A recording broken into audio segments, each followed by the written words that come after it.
Retomamos la actividad. Muy buenas tardes. Retomamos de nuevo la actividad de este café que después de comer y en una tarde la verdad es que siempre viene muy bien para todos. Volvemos y dentro de la variación tan extraordinaria que hemos tenido en la primera parte de la tarde, seguimos con esa variación con dos ponencias nuevas. Ahora la primera es de María Ángeles Casajús Ibáñez, que nos va a presentar una ponencia sobre geografía física y pintura del siglo XIX. Es profesora de secundaria y bachillerato de Geografía e Historia desde el año 2007. Antes trabajó durante muchos años como educadora de compensatoria en el Ayuntamiento de Alcobendas. Esa licenciatura de Geografía y Filología Árabe es una entusiasta, además es una entusiasta del Museo del Prado, al que viene a pasear a menudo. Gracias a estos paseos y a los cursos para profesores del museo, descubrió las enormes posibilidades del gran recurso del Prado. La ponencia que va a presentar es el fruto de una idea surgida durante uno de estos cursos para profesores, animada por la creatividad y la implicación de otros compañeros docentes. Muchas gracias, María Ángeles. Bueno, muchas gracias. Gracias a todos vosotros por venir, por estar aquí, por participar en este encuentro del profesorado y, por supuesto, gracias al Museo del Prado, igual que han dicho mis compañeros. Como podéis ver, mi ponencia versa sobre la geografía física y la pintura del siglo XIX, algo que así, aparentemente y a primera vista, puede parecer como un poco difícil de conjugar. Recojo un poco la idea que ha comentado Román antes y es esa dicotomía que hay entre ciencias y letras tan abismal en la enseñanza en general e incluso entre el profesorado, que creo que incluso hasta nosotros somos responsables de que estos alumnos nuestros sepan de ciencias y no sepan de letras y viceversa. Pues yo he intentado conjugar todo esto. Ya sabéis que en esta locura y en esta diferencia entre ciencias y letras, probablemente los del área de geografía, historia y ciencias sociales en general seramos los que más lo sufrimos, porque damos tres materias que son aparentemente a veces bastante distintas, como son la geografía, la historia y la historia del arte. Mi especialidad es la geografía, fue lo que estudié, pero imparto las tres asignaturas según me toque. En estos paseos, como ha comentado Enrique, que me daba por el Prado, en los cursos para profesores que os recomiendo, si no los conocéis, si no habéis participado en ellos, aprendí a descubrir la gran cantidad de recursos que tiene el museo y cómo pueden ser aprovechados para todas y cada una de las asignaturas. Cualquiera de las que impartamos en un centro, para cualquier edad o en cualquier sitio, nos pueden servir las pinturas que tenemos colgadas en el museo, que al fin y al cabo son nuestras, son de todos y es un recurso que podemos aprovechar. Yo os voy a plantear esta ponencia de la misma manera que se la plantearía a los alumnos. Es una actividad que está planteada con sus objetivos, metodología, como veréis ahora, y os la voy a ir contando conforme se la contaría a ellos, un poco intentando introduciros de la misma manera que iría poco a poco a ellos, convenciéndoles de que cursando una asignatura como es la geografía de segundo de bachillerato, el primer bloque, que es el de geografía física, que es un bloque ya de por sí muy denso, cómo les voy a justificar que aún así vamos a hacer una excursión, pero una excursión diferente a la habitual y una excursión al Museo del Prado.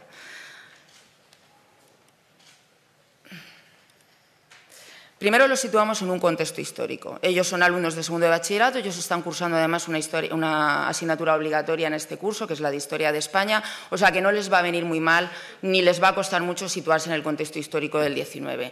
Un contexto histórico que ya desde el principio, desde la segunda mitad del siglo, con el sexenio revolucionario del 68, ya se nos aventura como relativamente movido. Y lo tenemos que meter dentro de un contexto que es el de cuño romántico, ¿vale? Un poco para luego poder encuadrar toda esa pintura de paisaje que vamos a ir viendo, que está en parte inspirada por el romanticismo. Como podéis ver ahí, bueno, una sucesión de vicisitudes políticas que pasan por dos tipos de dinastías monárquicas, incluso una república, y a partir ya del último cuarto de siglo ya entraríamos en un periodo relativamente más tranquilo que llegaría hasta la Segunda República en 1931. ¿Cómo es la educación en este contexto del siglo XIX?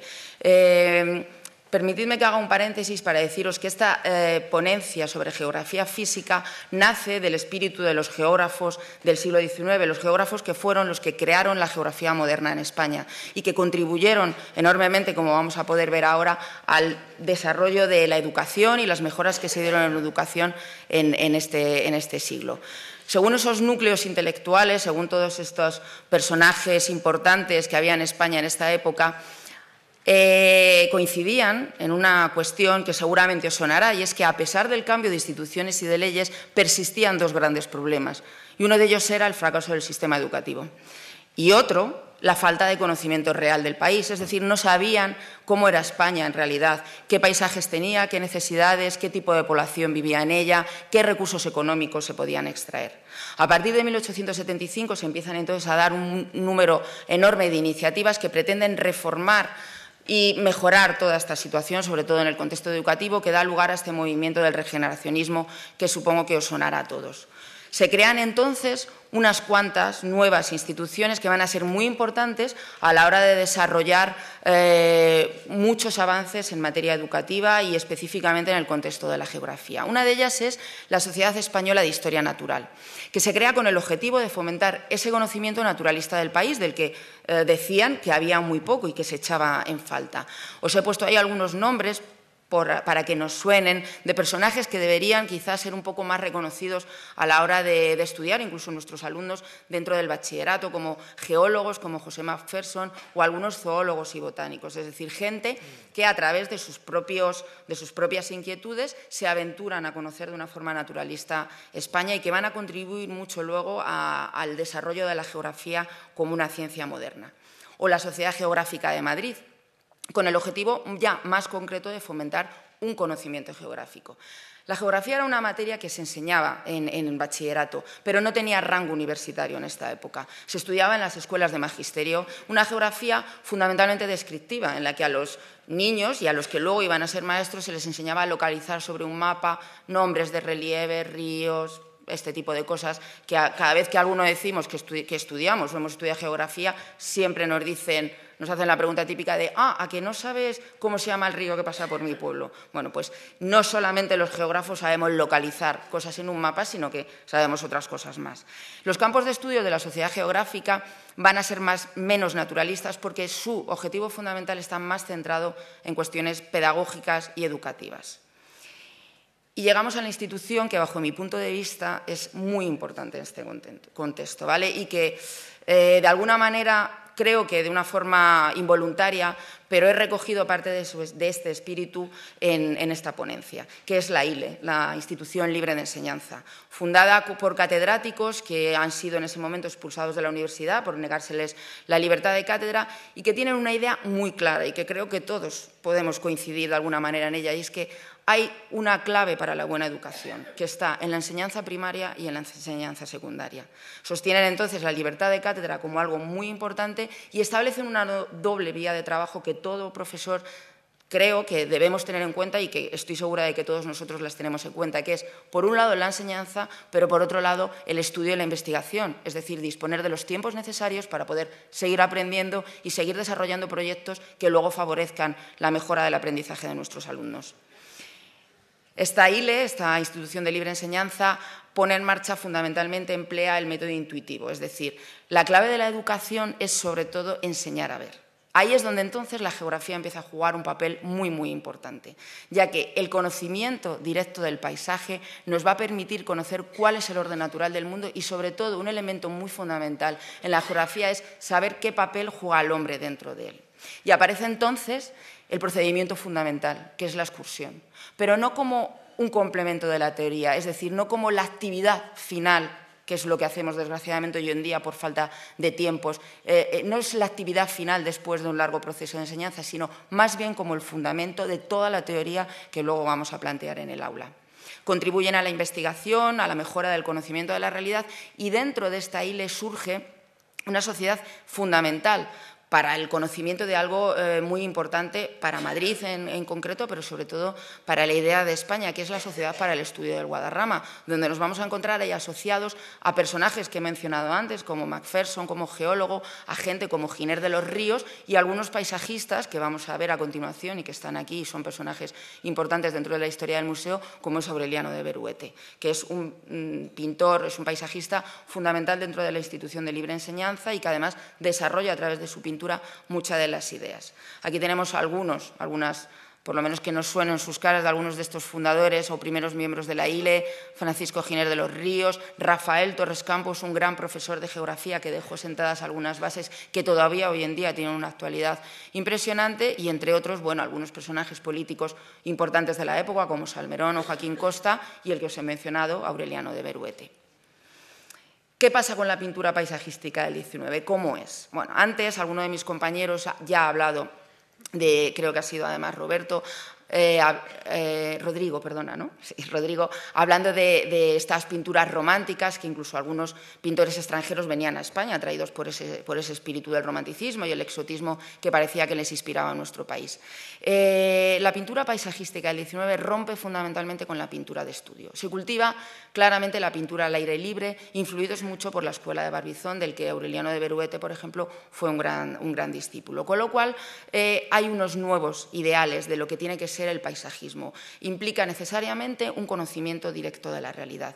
Así que los pintores, a partir de este momento, y ahora veremos muchos ejemplos y otros muchísimos más que podríamos conocer, recorren la geografía peninsular. No toda, ¿vale? Es cierto que hay sitios a los que no llegan y es verdad que hay sitios que tienen como una especial importancia, pero dan a conocer una nueva idea, una nueva imagen de España al conseguir plasmar, por ejemplo, sitios que hasta entonces no se conocían o que nadie se había molestado en observar. Vamos a ver obras de algunos de estos pintores de paisaje del Museo del Prado, las tenemos aquí al lado en las salas que las nuevas que hay de la ampliación que se hicieron para meter la pintura del XIX. Personajes como Carlos de Aes, fundamental porque es un poco el precursor de todos estos, Beruete, que lo hemos mencionado, Muñoz de Garaín, Luis Regal, Martí Alsina, Rico y Ortega o Francisco Domingo Márquez. Un poco para que nos introduzcamos y veamos cómo es la asignatura de Geografía de España de segundo de bachillerato. Pues bajo mi punto de vista, y perdonadme, y a pesar de que soy profesora de la misma, creo que hay que tener mucho valor para cursarla. Y os voy a decir por qué. Porque es tan densa que verdaderamente los alumnos se enfrentan a algo muy duro, ¿vale? Es meter en un año toda la geografía física, política, económica, humana en general, en un año, además, que sabéis que los de segundo de bachillerato es un año, un curso siempre corto, en el que vamos muy presionados por cuestiones como, por ejemplo, la selectividad. De por sí no es una asignatura que tenga mucho tirón entre los alumnos, o sea, no es la que casi todo el mundo desea cursar. Y aquí tenéis un poco cuál sería el programa. Un programa amplísimo que cubre 4 bloques en el que, como os he dicho, se pasa desde el aspecto más puramente básico hasta pasando todas las actividades económicas, la demografía y el papel de España en el mundo y en Europa. La geografía física, lo que es el bloque de geografía física, se queda circunscrito al primer trimestre, con lo cual ya estamos metiendo dentro de un periodo muy breve de tiempo una gran cantidad de material, y se trata de ver todas las cuestiones relacionadas con la geomorfología, la climatología, la biogeografía en general, y luego, finalmente, ver todos los paisajes naturales y la interrelación que hay entre naturaleza y sociedad. Aparte, tenemos que introducir también, aprender a realizar una serie de procedimientos que pasan desde realizar un climograma o hacer el análisis del régimen de un río hasta finalmente ser capaces de hacer comentarios de pinturas de paisaje, de fotografías en este caso, que es lo que yo voy a sustituir por pinturas. Ellos normalmente utilizan este tipo de ficha para hacer un comentario de paisaje, o sea, tienen que ser capaces de extraer todos los elementos naturales que en ella observen y, sobre todo, interrelacionarlos. Y, finalmente, saber localizar dónde está ese paisaje, más o menos, teniendo en cuenta todos los factores que han analizado. Esto siempre con fotografías, ¿de acuerdo? Por lo tanto, la actividad que propongo la destinamos a alumnos de segundo de bachillerato, alumnos que son normalmente de un bachillerato de Ciencias Sociales que no cursan Historia del Arte. Con lo cual, ya contamos ahí con lo que comentaba antes mi compañero, ese agravante de que es gente que quizá no tenga una formación ni un interés específico por la historia del arte y no tenga un conocimiento previo. Planteamos la actividad en 4 sesiones exclusivamente. Vamos a intentar ser realistas y, a pesar de tener muchas inquietudes y muchas ganas de hacer cosas con nuestros alumnos, vamos a acoplarnos a los tiempos para que podamos hacer de todo. Planteamos una visita a las salas del Museo del Prado y 3 sesiones en clase. Una, para consultar el archivo de obras que no estén expuestas, pero están en la página web, que, como ya han comentado los demás, y no hace falta que yo añada más, es fantástica y nos da un montón de posibilidades. Y 2 sesiones más en clase para que los alumnos trabajen todo el material recogido. La realizaremos al final del primer trimestre, cuando ya la parte de geografía física ha sido impartida, y de esta manera los alumnos pueden recopilar todos los conocimientos adquiridos y poder ponerlos en práctica. Y tiene muchos objetivos, entre ellos recuperar el concepto de excursión geográfica, ese concepto de excursión que ponían en funcionamiento, que ponían en valor los miembros de la institución libre de enseñanza y que creo que todavía seguimos practicando, pero también cada vez menos. Vamos a recuperar ese concepto de excursión geográfica, pero lo vamos a cambiar. En vez de irnos de excursión al campo, nos vamos a venir de excursión al Prado, que también está bien. De esta manera abriremos las puertas del museo a los chavales, gente que probablemente ya haya realizado alguna visita durante su estancia en el instituto, puede que no, depende de los sitios y depende de los contextos. Les vamos a recomendar entonces varias cosas, que se queden una vez que hayamos venido y les hayamos dado las indicaciones específicas, estas son las obras que vamos a ver, les vamos a recomendar que se pongan frente al cuadro, pero no están frente a una fotografía, eso lo tienen que tener claro, porque por muy realista que parezca la pintura paisajista realista del siglo XIX, lo que está claro es que el artista está proyectando también su propia concepción del territorio y eso lo tenemos que tener en cuenta a la hora de hacer el análisis. Lo que sí tienen que tener en cuenta es que, a pesar de ser una pintura, es un elemento de análisis geográfico. Y no es una cosa que a mí se me haya ocurrido. Ya hay estudios, ya se ha utilizado como recurso, incluso a principios del siglo XX, ya algunos geógrafos en la Real Sociedad Geográfica de Londres ya proponían la pintura de paisaje como un elemento de análisis geográfico. La diferencia está en que ahora nos vamos a centrar en un tipo de alumnado en concreto y vamos a utilizar un tipo de pintura concreta. Les animaremos a que se paren y que observen, ¿vale? En este espíritu que creo que del que todos estamos de acuerdo, todos los que estamos aquí hoy delante contándose esto, es pararte delante de una pintura sin prisas, sin agobios y sin llevar una lista de cosas que rellenar y observar, ver qué te transmite y a partir de ahí ir metiéndote poco a poco en ella. Y yo les propongo además que ni siquiera se paren a leer la cartela que hay al lado del cuadro, ¿vale? Esa obsesión que parece que tenemos cuando recorremos un museo de lo primero, leer el título y luego ya mirar, no sé, parece que lo necesitamos para poder observarlo. No, párate, obsérvalo, no le pongas, o sea, no busques, no leas el título. Piensa tú qué título le pondrías y ya una vez que hayas hecho eso, comprueba si quizás coincides con el pintor para comprobar si verdaderamente tu análisis geográfico está correctamente realizado. Tienen que buscar entonces todas esas cosas que buscan normalmente en el análisis geográfico a través de una fotografía. Unidades morfoestructurales, roquedo, erosión, clima, ríos, vegetación, colores del suelo, grosor de las partículas del suelo. Vamos a verlo ahora cuando ya os ponga cuadros concretos, qué cosas se pueden ir buscando en cada uno. Después lo tienen que localizar dentro de lo que ellos ya conocen de las unidades morfoestructurales de España, vincular lo observado y relacionarlo, por ejemplo, con lo que saben sobre los climas, sobre la hidrología y, sobre todo, interrelacionarlo, ¿vale? Interrelacionar unos elementos unos elementos con otros y ver qué papel tiene, sobre todo, también el ser humano en todo este paisaje. Y les proponemos, además, que tenga una continuidad, ¿vale?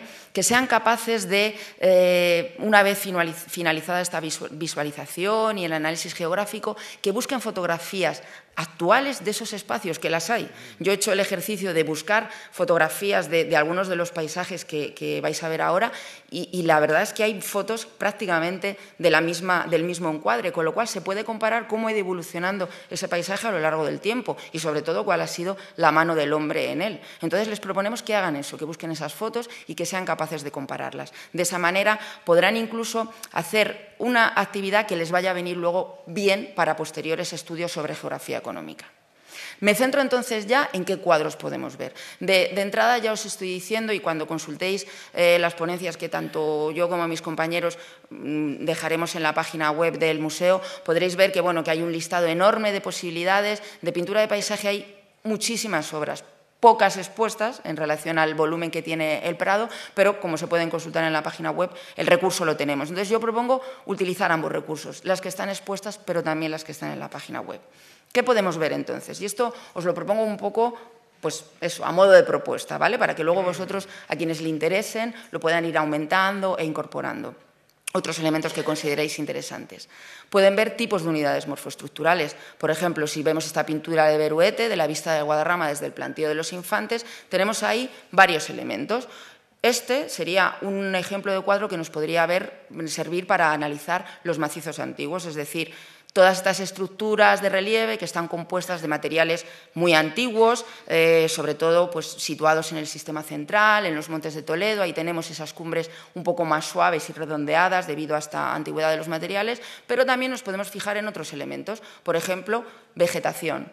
Si hay algo que Beruete tiene, que es bajo mi punto de vista, fantástico, es que a pesar de que en las pinturas ya del siglo XX, de principios del siglo XX, ya se ve esa pincelada que tiene súper suelta, a pesar de todo eso, es total y absolutamente distinguible cada una de las especies que pinta. O sea, que puedes distinguir un encinar de un pino, de un chopo, de un álamo, con una claridad meridiana. Aquí tenemos, por ejemplo, un paisaje muy típico del piedemonte de la Sierra Madrileña, que son los encinares.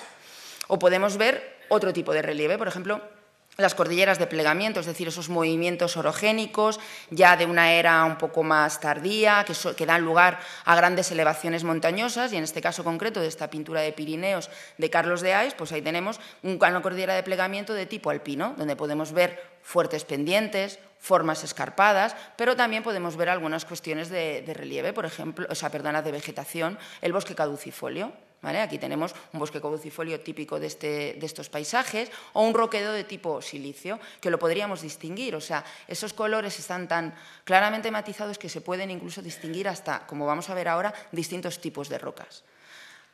Un ejemplo, roquedo y tipos de relieve. Para ver esas tres famosas áreas en las que se divide la península ibérica, silicia, arcillosa y caliza, aquí tenemos un ejemplo de área silicia. Otra pintura de Carlos de Ais, que, como ya os he dicho, es del que más ejemplos hay, que es Despeñaperros.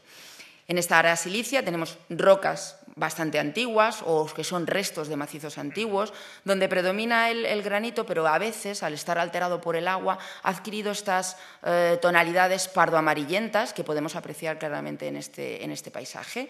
O podemos también distinguir un relieve de tipo apalachense, esto que estudian los chicos en esta geografía de segundo de bachillerato, que muchas veces pues a veces les suena un poco a chino, un relieve apalachense donde se ven estratos plegados, que da lugar a veces a escarpes de plataforma de rocadura, como podéis apreciar ahí. Y aquí delante, pues otro ejemplo de un tipo de vegetación mediterránea, un tipo de matorral mediterráneo típico de la zona de Sierra Morena. O en vez de área silicia podemos ver área caliza, con esta pintura también de Carlos de Ais, del Desfiladero, de Jaraba de Aragón, donde distinguimos la roca caliza, una roca que es muy dura pero que se disuelve fácilmente con la acción del agua y que da lugar a muchas formas de relieve, algunas de ellas como esta garganta, que son valles muy profundos de una vertiente muy abrupta. Yo, sinceramente, haciendo un paréntesis, esto es una fotografía y además de verdad os animo a que la busquéis y la comparéis porque yo lo hice y era prácticamente igual. O sea, una fotografía de Jaraba, de la zona de Jaraba, además que es una zona que salen muchas fotos en la web, o sea, en internet, porque son zonas de escalada. Esta dureza de la roca caliza facilita este tipo de deporte, pues la misma pintura de Carlos de Ais nos la encontramos en muchas fotografías. O a veces también podemos ver cuál ha sido el papel de la erosión en la modificación del relieve. Aquí tenemos una pintura de Luis Rigal, un paisaje de Montserrat desde la Roca Dreta, donde podemos apreciar dos elementos. Al fondo, la Sierra de Montserrat, formada de conglomerados, y aquí delante pues, unas formas columnares que son producto de esa erosión diferencial, es decir, de la distinta dureza que tienen las rocas, que aguantan mejor o peor el paso del tiempo y de todas las cuestiones climatológicas, el viento, el agua, el frío o el calor. Podemos analizar las grandes unidades morfoestructurales del relieve peninsular, algunas de ellas, por ejemplo, la meseta. ¿Vale? La meseta, esa elevada llanura arrasada por la erosión, donde podemos apreciar, por ejemplo, un tipo de paisaje muy particular, es este páramo con un estrato calizo superior que da lugar, por ejemplo, a una utilización agrícola bastante que todos conocemos, de agricultura de secano en la zona de Castilla, esta pintura de Castilla de Aureliano de Beruete. O podemos apreciar, por ejemplo, algunas cuencas sedimentarias interiores de la meseta, con esta pintura también de Beruete del Tajo, a su paso por Toledo, con el famoso meandro del Torno del Tajo, que yo creo que todos conocemos, donde también podríamos distinguir claramente esta falla que se forma entre la roca granítica y las arcillas, y que el río ha ido horadando, lo que ha hecho que tengamos esa estructura tan particular de la ciudad de Toledo, como aislada del resto de la ciudad debido al río Tajo. O mirad esta, que es sin duda alguna una de mis favoritas, la Canal de Mancorbo de Carlos de Ais, donde podemos ver los rebordes montañosos de la meseta, en concreto la cornisa cantábrica. Aquí de nuevo distinguimos otra vez las rocas calizas, de nuevo claramente diferenciados un tipo de vegetación caducifolia y esta formación de valles de alta pendiente propio de los picos de Europa.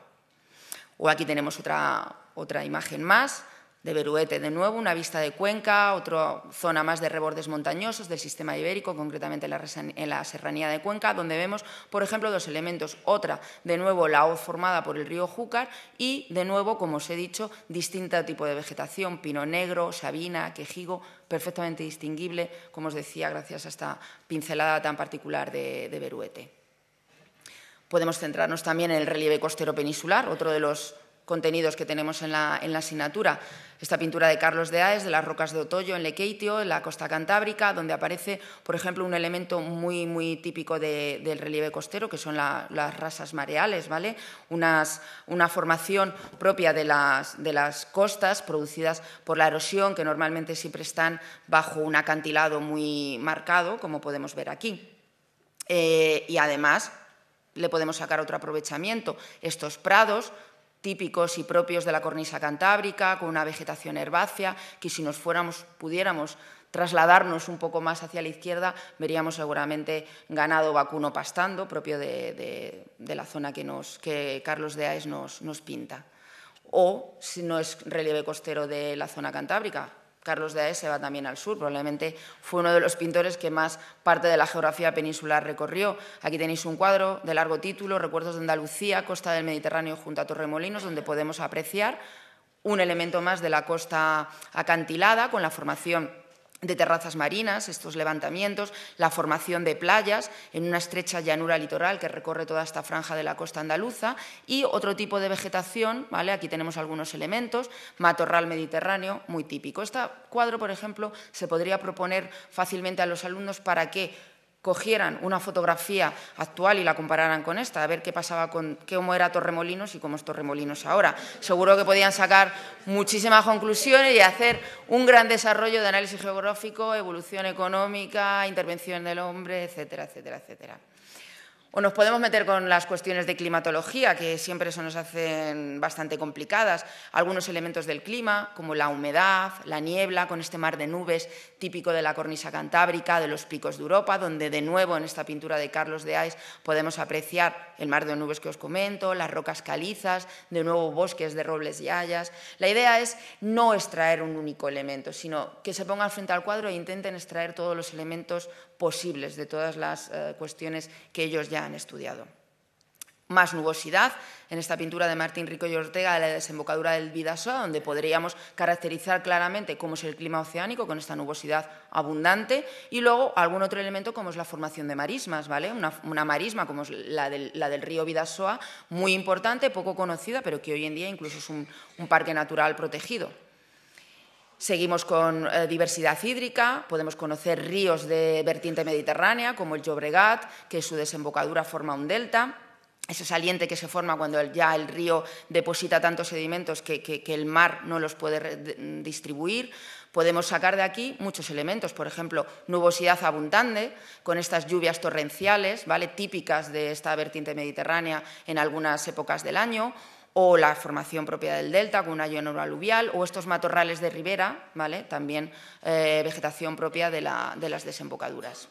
O nos quedamos aquí en Madrid y vemos las orillas del Manzanares, donde Beruete, pues fijaros, con una diferencia de prácticamente 30 años, tiene dos ejemplos maravillosos, distintos, pero ambos igual de bonitos, que son, ambos se llaman igual, las orillas del Manzanares, donde podemos apreciar dos ejemplos de vegetación de ribera, ¿vale? Ahí podríamos incluso hacer un estudio también desde un punto de vista artístico y ver la diferencia, cómo ha ido Beruete evolucionando en su pintura. O un río de vertiente mediterránea como es el Vinalopó, a su paso por Elche, un río con un régimen absolutamente irregular, como son los ríos típicos de la vertiente mediterránea, un paisaje árido, altamente erosionado y, sobre todo, estas formaciones típicas de vegetación mediterránea que evolucionan desde la maquia hasta la garriga, hasta llegar a la estepa. O los lagos y humedales, que formarían parte también de este bloque de recursos hídricos, las lagunas del río Piedra, esta pintura de Carlos de Aes, donde podemos ver unas lagunas exógenas de carácter endorreico, ¿vale? Estas depresiones de fondo plano, donde el agua se queda estancada porque no consigue desaguar, donde podemos apreciar una vegetación típica de humedal, que son los juncos, o bosques de ribera, como este ejemplo que tenemos aquí.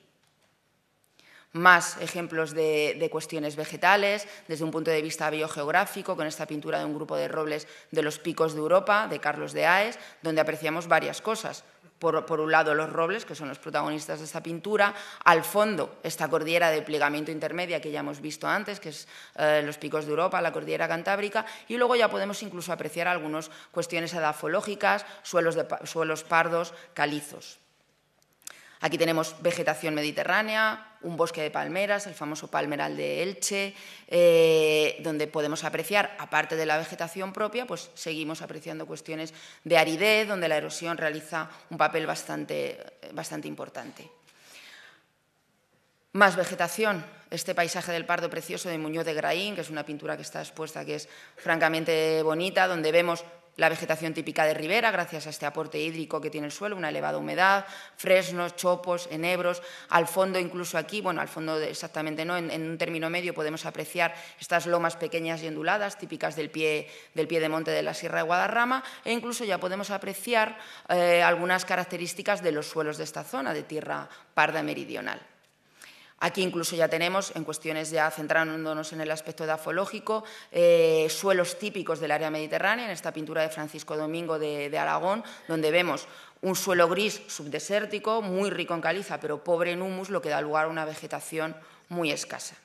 O ya, si nos centramos, en el caso concreto de los que enseñamos en Madrid, podríamos buscar algún apartado para ver un aspecto concreto de la geografía de Madrid, pues estos dos cuadros de Beruete y de Carlos de Aes, uno de ellos la Tapia del Pardo, con lo cual nos podría indicar, por ejemplo, los límites urbanos de Madrid con esta tapia que da lugar a espacios protegidos o incluso el aprovechamiento agrario de algunos espacios como son las dehesas.